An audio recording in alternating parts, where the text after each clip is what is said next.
నోరేనా? ఆహా, అసలు ఇది నోరేనా అని. అసలు ఆ నోటికి బుద్ధుందా? దేశంలో మొగుళ్ళందరూ వాళ్ళ పెళ్ళాన్ని ఇలాగే ఏడిపిస్తున్నారా అని. పెళ్ళాన్ని ఏడిపించడం అంటే వెనక నుంచి చటుక్కుని కళ్ళు మూసి ఎవరో చెప్పుకునేదాకా చెప్పకుండా ఏడిపించడం చూసాం. తలనొప్పిగా ఉందని మొగుడు బిలబిల్లాడిపోతుంటే పెళ్ళం గాబరాగా దగ్గరికి వస్తే గబుక్కని కావలించుకుని పుత్తినే నిన్ను ఏడిపించడానికోయ్ అని పెళ్ళం కళ్ళ నీళ్ళు తోడటం చూసాం. అవి అవి సరసాలంటే. విడాకులిస్తానడం ఇదే సరసం. సరసం మంటినట్టుంది.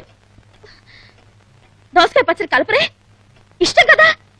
మిక్సీలో వేస్తే రుచి రాదని జబ్బలు నొప్పెట్టేటట్టు రోట్లో వేసి నూరాను.